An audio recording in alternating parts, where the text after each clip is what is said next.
kill some time with us. All right, so I'm Brandon Hittle. Quick introduction. I'll be going to standouts up here if you need some. I only have about 20. I've been going to Foothills Church since 2002. Started teaching the finance class back in 2012. Just a quick, I guess, like how I got there. What you're going to see here is pretty much I've just cannibalized about 4 hours of lessons, and we're going to try to do this in like 40 minutes or less. So it's all from Dave Ramsey's class. That's what we teach here at the church, Financial Peace University. Who went through Crown some time ago? Anybody here went through Crown? Okay. Right. So Crown was kind of like finance class, but you had to have a dedicated teacher for it. Dave Ramsey is a little bit simpler because all the videos are online. So you were there. I just coordinate the class, so I don't have to talk for a whole hour, right? Dave Ramsey does all the teaching by video. So I just want to throw that plug in. If you're thinking about wanting to take the full course, it's a 9-week class, 1 night a week. Back when my wife and I did it, it was a 13-week class, but it's been since we've done all your videos and shot differently. It's a great class. So how did I end up in Financial Peace University is what it's called, or FPU. Anybody here familiar with Dave Ramsey at all? Okay, people, awesome, great. Now I'm talking about foreign. My wife and I were just cruising right along. Had them and happy. Both had great jobs. I was a police officer for Chula Vista Police Department. My wife was a dispatcher for the department. At the time, we had one child. Had just recently adopted one, a newborn. So we had 2 kids. We had a house in Lakeside that we had bought back in 2007, and of course, most people know what happened in 2008. So our house, lost value. But whatever, we were there to stay. We had borrowed money against our retirement, which is not a good thing, but anyway, we put the money down on our house, right? We were invested in this home in Lakeside. Fast forward to the fall of 2011, we were feeling pretty good. We had obtained some assets, we had like 3 cars, we had a boat, stuff. And we decided we want a bigger house. Interest rates are dropping, we can afford, right? We can afford a second home. We'll rent out our primary house, we'll get ourselves a nice bigger home. And so that's what we did. So we got the bigger house, we closed escrow January of 2012, okay? In March of 2012, so January, February, March, I got medically retired from the police department for a fractured spine. So I lost about 30% of my income when that happened. Then the people who were renting our house had been in for about 2 months now, stopped paying rent. Or they got later and later, and they just stopped paying the rent. So now we were trying to swing a double mortgage on 2 properties with very little in our savings accounts. And so things just really started to unravel for us real fast in 2012. So I'm retired from my primary job. I'm taking care of my son, who was a year and a half at the time, because my wife is still working full time. We adopted his biological sister the year before that, in 2011, we had her. So I'm taking care of her. I was retired 10 days when she was born. So I've been retired 10 days and I was taking care of a newborn, a 15-month-old, right? I got a teenage daughter in high school. My wife's working full time and she's pregnant. So it's like crazy times in 2012. So the bottom line is we tried to hang on to everything that we could. We tried to do everything we could to save the house. But in the end of 2012, we ended up having to do a deed in lieu of foreclosure and just signing it back over to the bank because we didn't want them to go through the legal process of trying to foreclose on us. It just didn't work, right? We tried short selling. We tried, for anybody who went to the real estate class, we talked about that, right? We tried to refi. We tried to get a rental company to take it over, and we were still going to be losing like $800 a month, even at the rate that they were saying we should be renting it at. So it was bad. So why did that all happen? Well, because we didn't have a plan in place, okay? And this class taught us how to get a plan, okay? And so that's what I'm going to try to blow through today is I want to try to change your paradigm of using debt as a tool to build wealth, because it's not, okay? Your greatest wealth building tool is your income. And you cannot build wealth with your income when you're giving it away to everyone who wants some of it in the form of car payments, credit card payments, okay? So that makes it very difficult for you to save and invest and give when you have no money, right? Okay. So real quick, let's get into credit card history, all right? The birth of the credit card. Okay, credit debt is relatively new in America. Okay,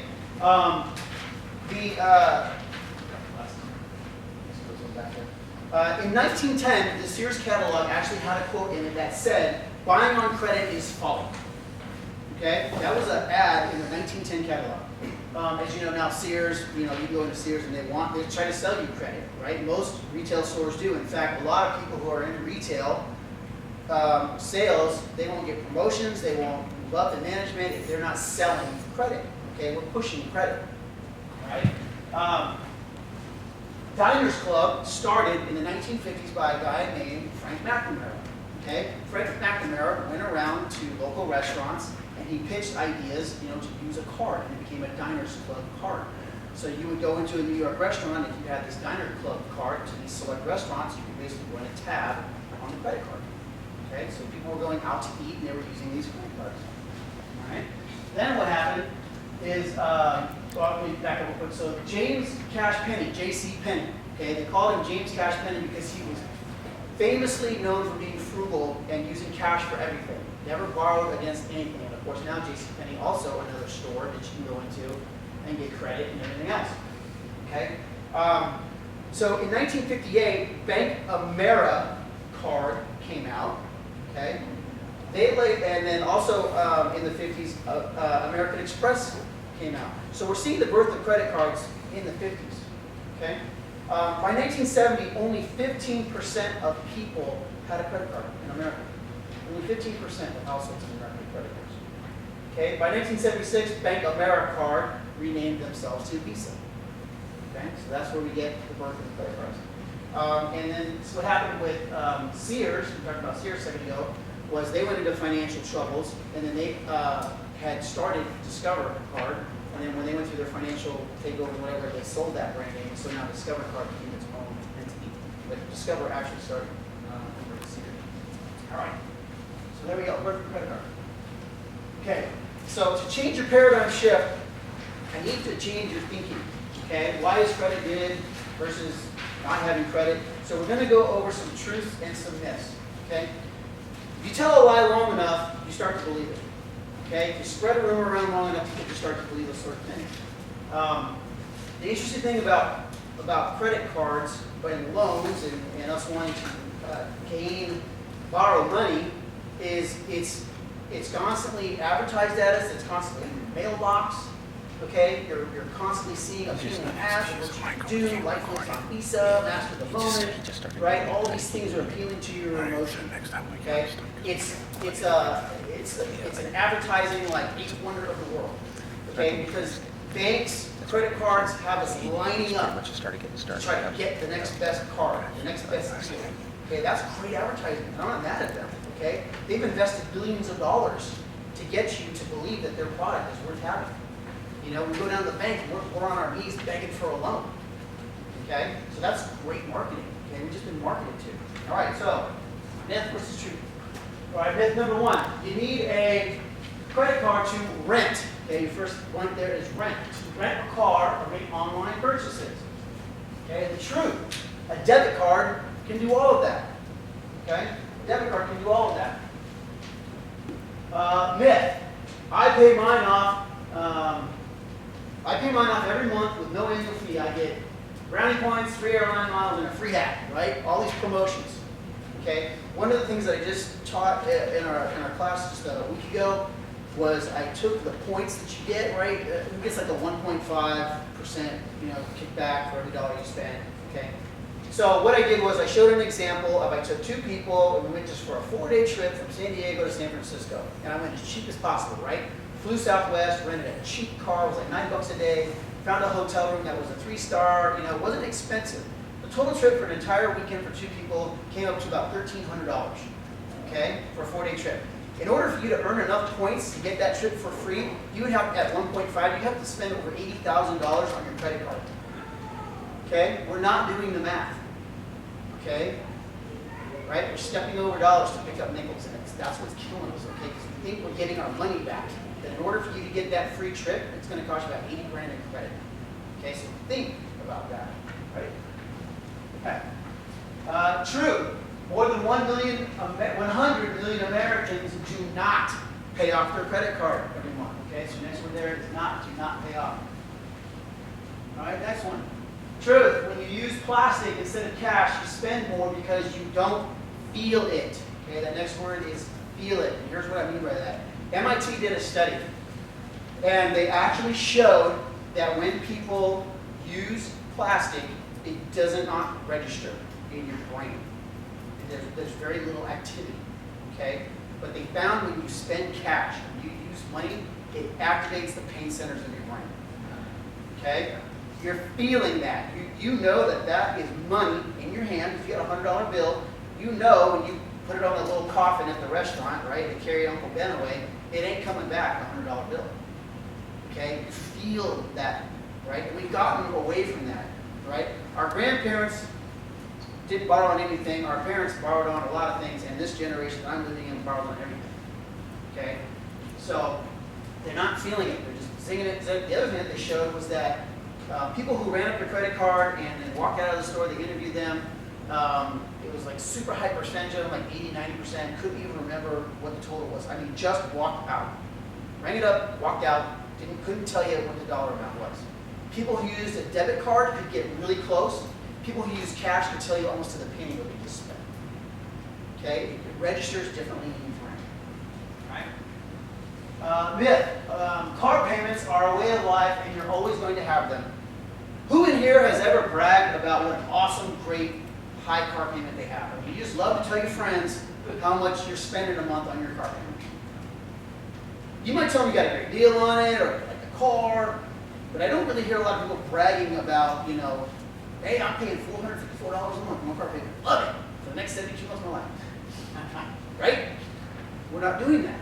Okay? This is almost like the plague of the middle class. Car payments are destroying the middle class. Okay? Instead of asking how much and trying to pay cash for something, we ask how much a month and how much down. Okay? I work at a car dealership. Right? I appraise and buy cars all day long.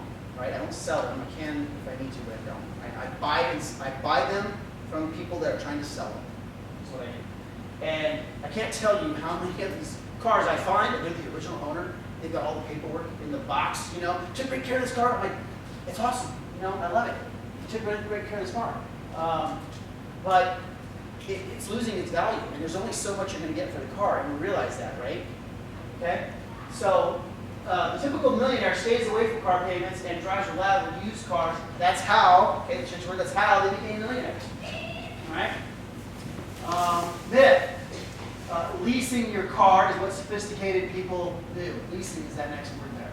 Okay? Truth. Consumer Reports, Smart Money Magazine, a good calculator will tell you that a car lease is the most expensive way to operate a vehicle. All right? Leasing a vehicle, we call it fleecing in the finance class, a vehicle, is the most expensive way for a couple factors because people they're just not told what, there's a thing called the money factor, okay? Car companies are not going to give you a car for free, right? They already know that their asset is depreciating in value. So who's paying for that? You are, okay? You have to pay for that depreciation. Then they give you what's called the estimated residual value, right? What the car's going to be worth at the end of your lease, okay? So what they try to do, because they don't want you just to turn it in and walk away, right? Because now they got to deal with the car. They want you to, hey, did you like this car? You know that we can just set you up for payments again. We can keep you the same payments you've been making. And you buy the car twice. Okay, so you pay the depreciation on the car and you pay the residual value on the car. And then here's the kicker about it is when they lease you a car, they're always basing it on the window sticker. Because most people don't know that you can negotiate the price of a car and then decide to lease it. But they just throw you in the payments and you don't even see it. Okay? And most car companies are using that. Alright? So leasing is the most expensive way to operate a vehicle. I know some people argue about like, well, I got it from my company business. Well, you can take depreciation value on the car, you can straight line depreciate the car. There's other ways to get tax credits without having to go buy a brand new truck for your construction business, you know, and spend $900 a month because you're driving a $60,000 truck. Okay. All right, myth. You can get a good deal on a new car. I'm just going to talk about that. All right.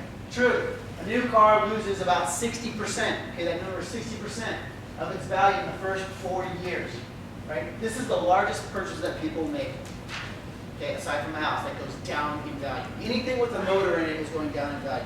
Jet skis, boats, RVs, right? If it's got a motor in it, it's going down in value. Okay? One of the guidelines that we like to teach in the class, and what Dave Ramsey teaches, is don't tie up more than 50% of one year's salary in things with an engine in it. If you do, you have too much tied up in things that are going down in value. So whatever you make in a year, multiply that times half, right? And that's where you want to stay on your budget for your cars. Okay? What else about cars? Anybody have a question about car values going down? Well, now, right? If you had a house and it was depreciating this month, you would be like, what the heck? Right? If anything else that you bought went down in value like the car did, you'd be freaking out, but you don't because you just kind of understand that the car drop in value. Right? Everybody jokes about, yeah, I know I'm going to lose the value when I drive off the lot, but it's a, but whatever. They make a reason for why they just do this. Okay? Look for used, reliable cars. Myth: home equity loan is good, okay, for consolidation and as a substitute for your emergency fund. Truth: don't go into debt when you have an emergency. Okay, that's like the worst time that you can go into debt is when you're having an emergency. If you're trying to use the equity in your house as a substitute for having cash in the bank, you're going to end up running yourself into trouble. Okay? Myth: debt consolidation saves you interest and you get just one smaller payment. Truth on that: debt consolidation typically saves little to no interest. Why? Because you're rolling all your low interest with your higher interest. Okay? And this is the biggest part about this. You just rolling from one card to another, transferring one card to another, because this one's got a lower interest rate, and just keep bouncing it around, which I did that, right? I'm guilty of doing that. But I felt, I'm just keep paying 0% forever. Well, then I didn't do the math on there's a 3 to 5% fee on the amount every single time, so you're still getting money out of it. Well, that's no big deal. The biggest thing about this, though, is that you're not changing your behavior. Okay, you got into trouble, you got into debt, then you went and used your home equity loan to get you out of the debt, but you didn't change your behavior, so now you're going to keep repeating that behavior, and you're going to keep racking up the debt. And you're going to find yourself in the same place, a year, 2, 3 years down the road, and now you've got house payments, right, home equity line payments, and whatever other payments that you've racked up. And you just start digging yourself deeper and deeper and deeper. Okay? You cannot get out of the hole by digging the bottom out. Okay? You got to fill it up. Truth: you can't borrow way out of debt, right? Romans 13:8. Anybody know that by heart? Dan's thinking, he's going through the Rolodex. What's that? Good guess, but no. It's close. Maybe that's probably a translation I don't know, so I'm going to give credit for it anyway. I throw candy, by the way. Class participation. Oh, no man, nothing but love. That says, right? So, oh, no man, nothing but love. All right? Who's close? There's nothing to do with what he said. You get free candy. Oh, pay attention. Comment from peanut gallery candy. Right. Also, smaller payments means a longer time of debt. Okay, when you see a debt consolidation consultant and they just put it in there and they stretch it out forever, you're just going to be in debt for a long time. You're just paying minimum payments. Okay? The key is to get on top of it and start knocking down the principal. Okay? Not stringing it out in a series of small little payments. Okay? Myth: by co-signing on a loan, you are helping a friend or a relative. Okay? Truth on that one: the bank requires co-sign because the person isn't likely to repay. That's your next thing, is repay. Okay? That's why they want a co-signer. Okay? Millions of dollars in research. They pay people, okay, very healthy salaries to deem creditworthiness, but you and all your infinite wisdom are going to decide that this person needs a co-signer, I'm going to help them out. Bad mistake. Okay? You better like the car or whatever it is, because you're going to end up owning it. Right? Because you're coming after you. That's what a co-signer is. The person who says, if they don't pay it, I will pay it. Most people think they just, oh no, you're just helping them out to get a better rate. No, no, no, no. You are responsible for what you just signed for. Okay? Proverbs 17:18 says, basically it says, do not sign surety for others. It says it's dumb, it's stupid. It's dumb to sign surety for others. That's it. Proverbs 7:1. All right, what's more? Myth. You need a credit card or a car loan to build your credit score. Okay, build your credit score. True. FICO is an I love debt score. Okay, I love debt score. That's what FICO is. Can anybody tell me what FICO stands for without looking up your smartphones?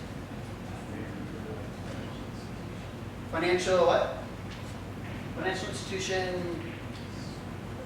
Something? You tried? Nope. What is it? No, it's Fair Isaac. Uh-oh. See ya. Uh-oh. Fair Isaac. Yeah. He's on it. It's Fair Isaac Company. All right. So, who's the Fair Isaac Company? Good question. In 1956, Bill Fair and Earl Isaac, okay, two men, started a company. Okay, Isaac was the math whiz, right, and Bill Fair was the business guy, and so they came up with algorithms to deem creditworthiness. And so they went around to people and tried to sell their idea, okay, their mathematical equation of establishing someone's creditworthiness. Okay, here's the funny thing, right? So he's a statistical analysis. In 1956 is when this started, but it wasn't first used until 1995 by home lenders, Fannie Mae and Freddie Mac.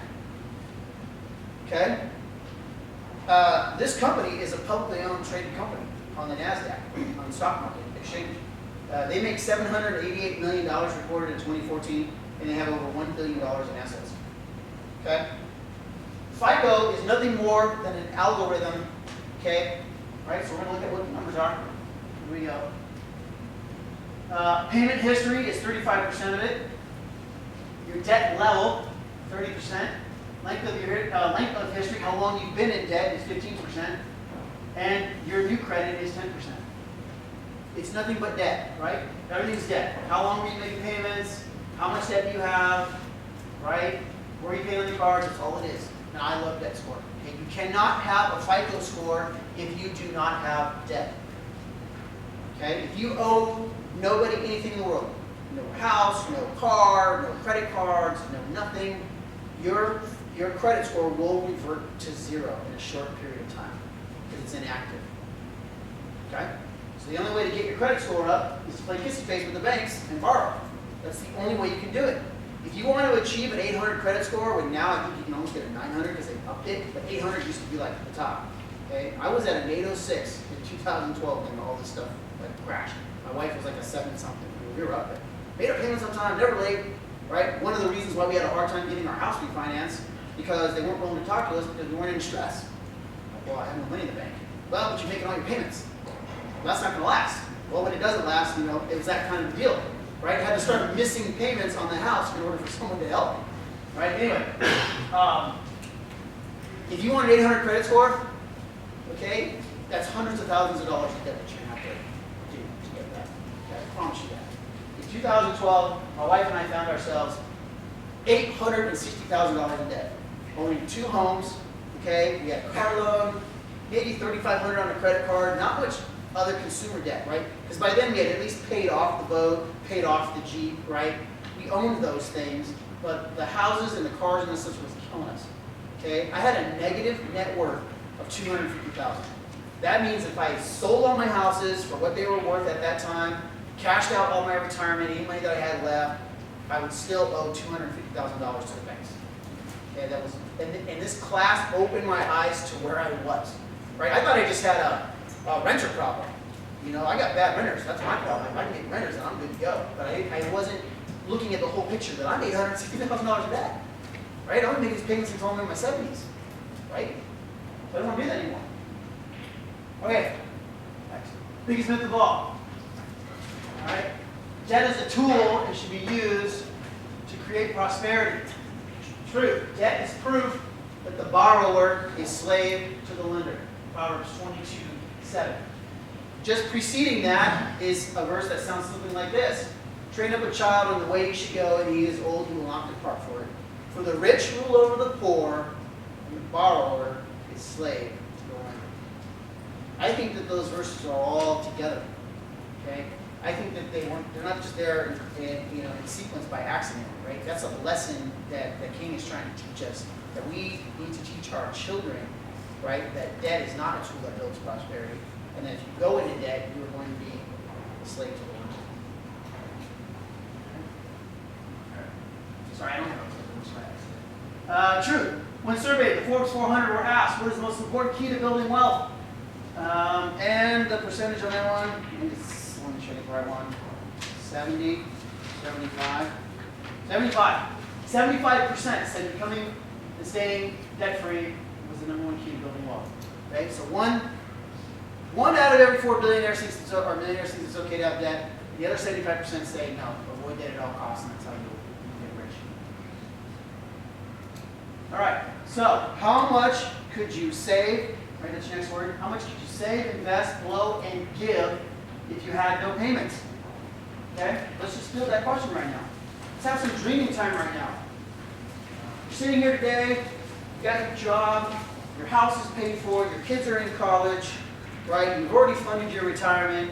Every dollar you make is yours other than your current living expenses. What could you do with that money? How much? You think 80%. Okay, what would you do with 80% of your money right now? If you could give it, invest it, blow it, save it, what would you do?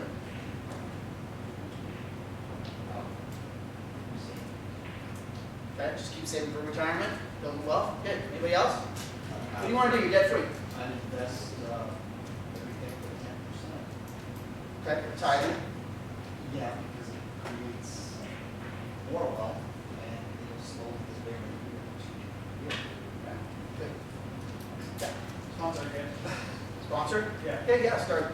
Start helping people who need it. Yeah. Good. Where any particular part of the world? Not that I was thinking of. Yeah. When Bill Wilson comes, you can sponsor a kid right in New York City. New York City, of course, he's got in the Philippines. He's got kids everywhere. But yeah, it's pretty good. Okay. Get back to our veterans. Okay. Good. There's a lack everywhere. Yeah. Right? You could do so much with your money if everybody didn't have a hand in pockets. Okay, my whole point on that. There's one thing I talked about. Who in here has cable? Okay. Who is paying, I don't know, $150 a month for cable? That seems to be what I'm talking about. Okay, all right. So here's the thing, as I talk about travel, I like to travel. My wife and I really like to travel. Now that we have 5 kids, not so much, because it's kind of a hassle. But anyway, before that, right, we love to travel. Do you know that you can go almost anywhere in the world for 7 to 10 days for 2 people for $5,000? That includes airfare round trip, okay, hotel, food, right, or if you want to take a cruise or something like that. About $5,000 for 2 people, 7 to 10 days. And some people are like, well, Brandon, I don't have $5,000. I get it. All right, I get it. You only have $5,000. Who's got a phone? Pull up the calculator. Someone on the iPhone. All right, calculator. Get the calculator going. All right, here we go. 150 times 12 times 10. That's cable. Okay, that's cable for 10 years. How much is it? 18,000. How much? 18,000. 18,000 divided by 3. Or, I'm sorry, divided by 5,000.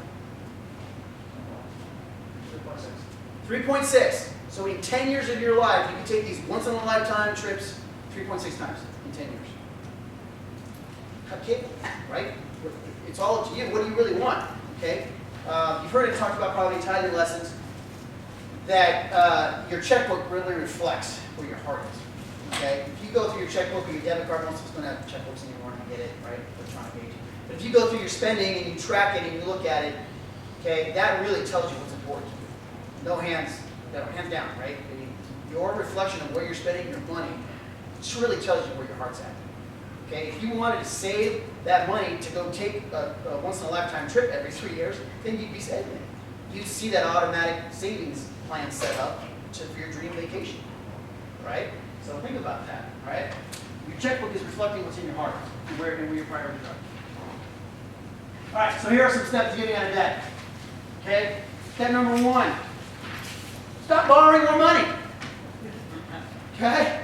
Stop borrowing. Okay? Just stop. Right? Just realize what you got to work on. Right? Susie Ormond, right? She's a finance person. She's all right. You know, I think she's funny and entertaining. But I love what she says. She says, You got to stand in your own reality. I hear her say that all the time. And that is so true, right? My wife and I were not standing in our own reality. We were just humming along, thinking everything was fat, dumb, and happy. And then when I was challenged to look at my financial situation and stand in my own reality, it was a mess, right? So stand in your own reality. Realize where you are. Admit what's going on. Right? Stop spending more. Okay? You must save money. Okay? You got to save it.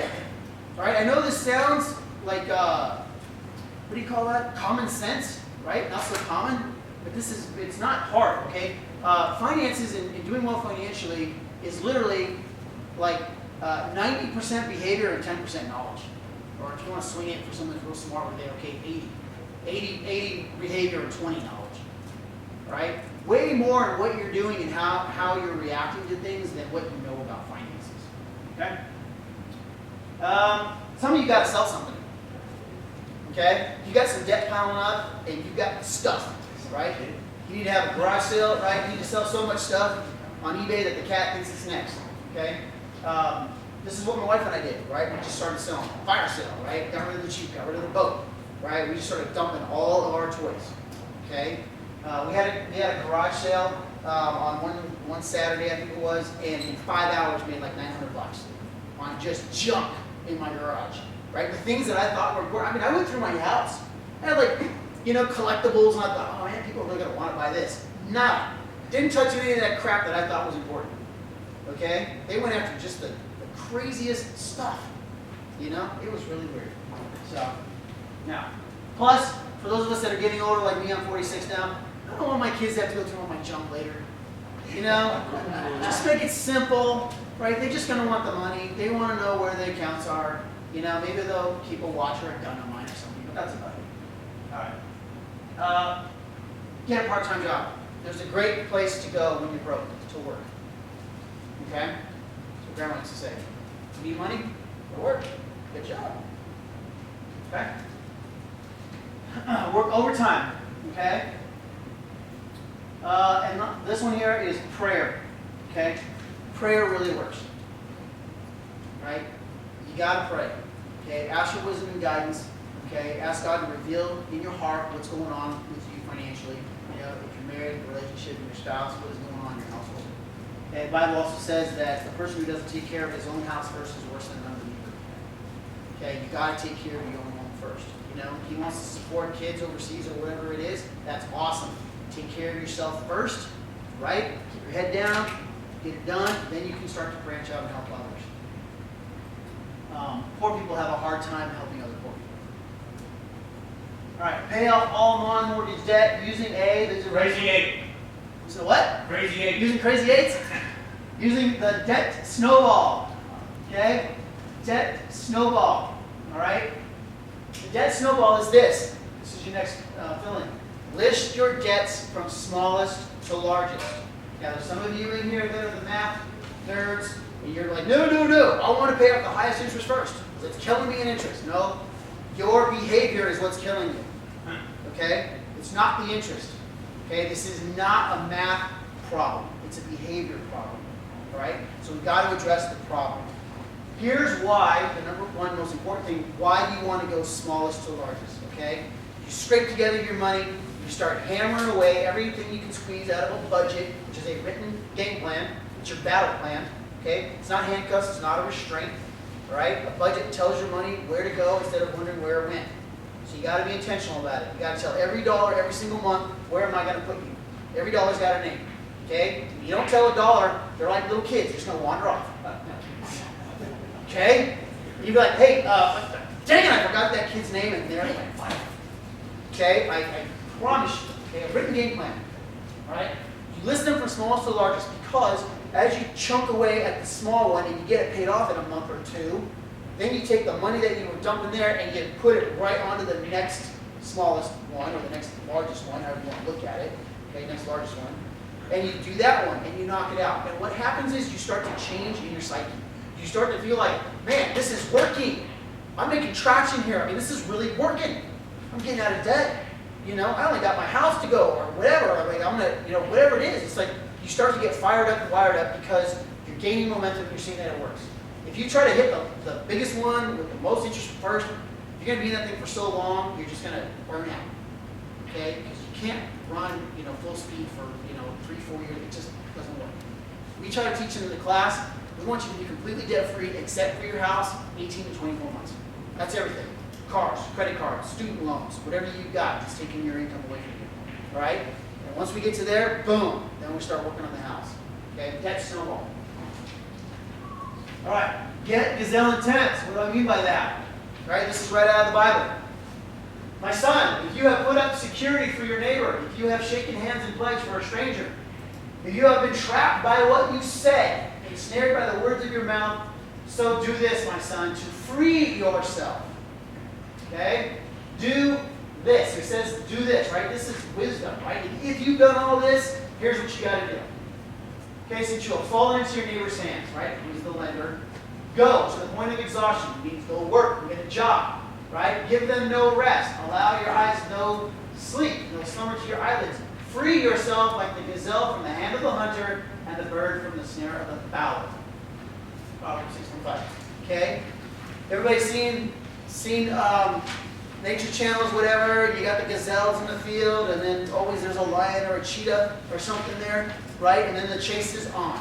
Okay? The chase is on. This is the video that they show in our deck class, and Dave was like, I'm not going to do it. But Dave's running all around stage, right? You got to run. Okay? You can wander into debt, but you can't wander out, right? You got to run. Okay? You got to be that gazelle, and you got to understand that the debt is the lion. It's coming to devour you, right? It wants to eat you for lunch. Okay? Because the cheetah doesn't always get the gazelle, right? Statistically, it's very rare that they do. Okay? But one guy's trying to eat lunch, and the other guy's trying to save his life.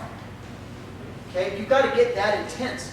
Okay? The Bible tells us what to do. If we've done all these things, if we've signed our name on the dotted line too many times we can't remember, we've rang up the credit card, we got to stop doing that. Okay? We got to run. All right. Make savings a priority. Hope deferred makes the heart sick, but when desire comes, is the tree of life. Proverbs 13:12. Who's married in here? Okay. I'm going to tell you this. Your wife has a security gland, okay? And when she feels secure in the home, she feels secure in the finances, right? This gland makes her face smile. Happy. When that gland starts to twitch because there's tension over finances, right? And there's problems with the way we're running the household, that gland starts to freeze. Right? And it starts to do this too. It's like, right? Okay? You have to build that security for her. Okay? She has to be secure in it. Now, if your wife is a spender, then you two guys sit down and talk about it.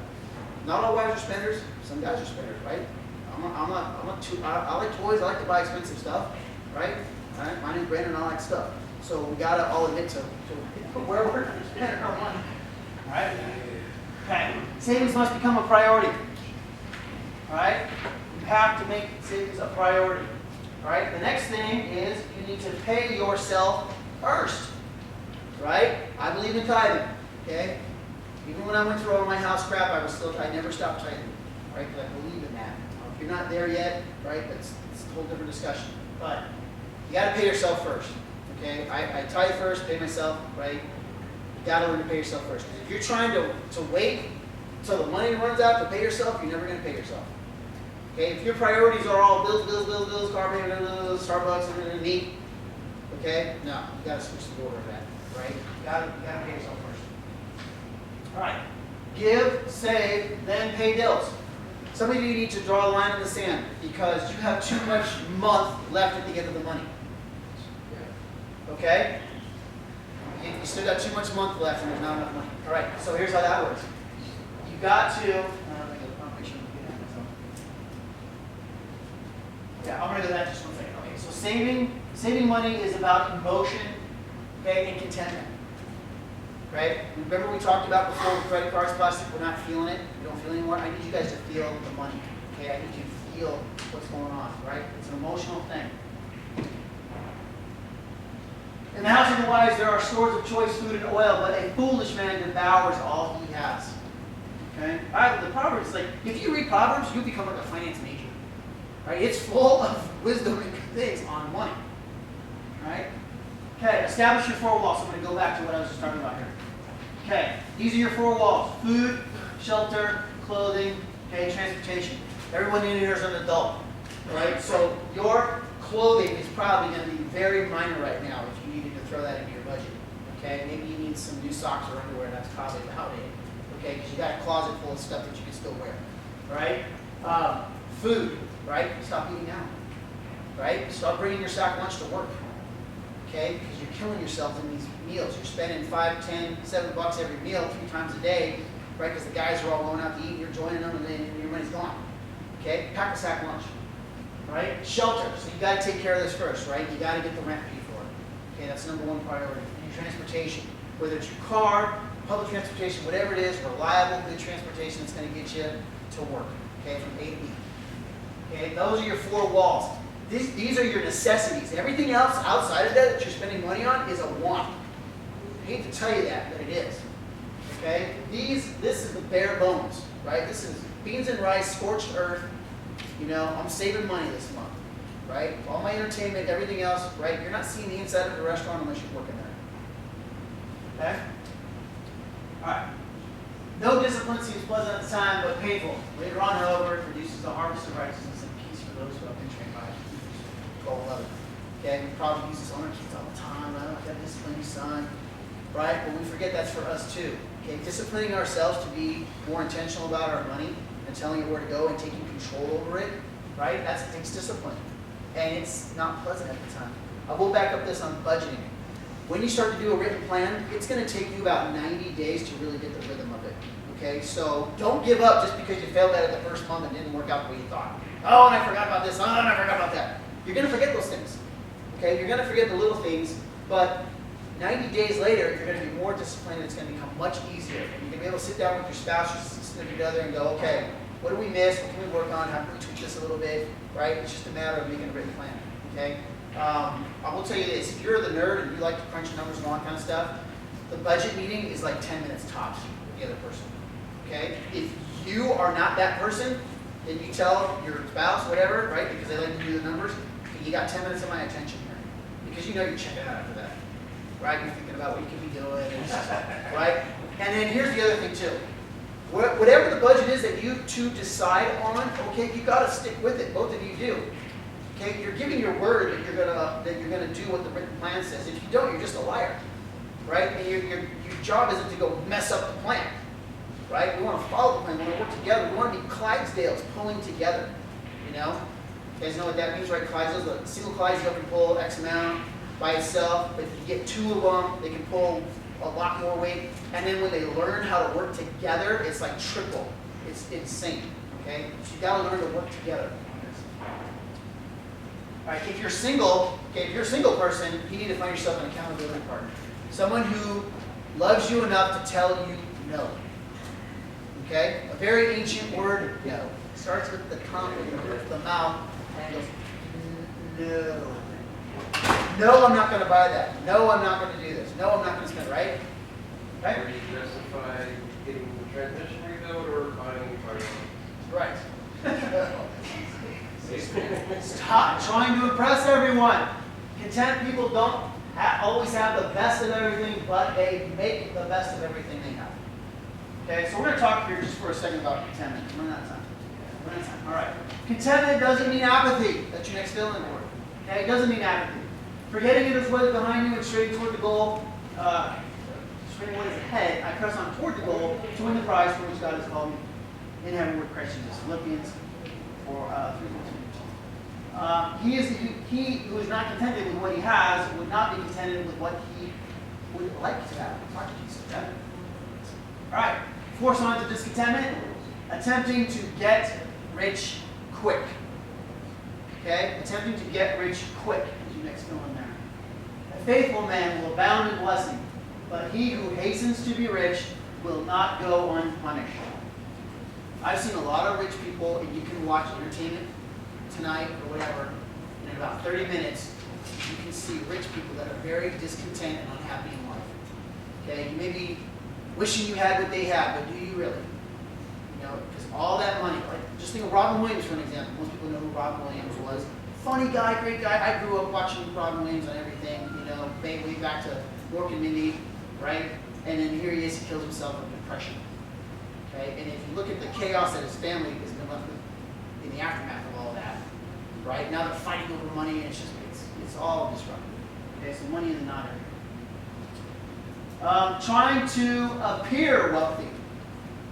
Okay, some of us got Prada on the outside and nada in the inside. Okay, Texans call that big hat, no cap. Okay, the blessings of the Lord makes one rich, and he will add no sorrow to it. God wants to bless you. Okay, this little lesson here is not about I don't want you to have nice stuff. I want you to get yourself some nice stuff, but I don't want that stuff to get you. Okay, I want it to come. I want you to build for it. I want you to earn for it. Okay, most people get into trouble because they say this 3-word sentence: I want it. Okay, I want it. I deserve it. Okay, the things that will set you free, save for it. Okay, wait for it. All right, pay cash for it, so it's a little bit longer. Anyway, I want you to have nice stuff, but I don't want to get the best of it. Okay, feeling anxiety about what you don't have. Some of us get a little twisted up about things, right? I really want that. Okay, we sound like little kids in a store throwing a fit. Allowing jealousy and envy to creep into your mindset. Right? Envy is, I want what you have, and because I can't have it, I don't want you to have it either. Okay, that's envy. All right, let's continue. Contentment is not a reaction to circumstances. Okay, and Paul said this: I have learned to be content whatever the circumstances. Most people who read the Bible know that he wrote that where? Jail. Woo! It's an attention getter. That's a sleep deprivation tool. Okay, I'm going to private you guys in your nap before lunchtime. All right. So Paul said that while he was in jail. God is not necessarily concerned about changing your circumstances. He's concerned about shaping your character. That's your next one. Okay? God wants to change you. Okay? He's working on you. All right? Know what the Bible says about contentment. Okay? Let that be your filter. Let that be the lens in which you look through things, not what the world has to say about it. Okay? Delayed gratification. I just talked about that in a couple sentences. Right? Saving for it. Not trying to talk yourself into it because you think it's owed to you or you want it. Okay?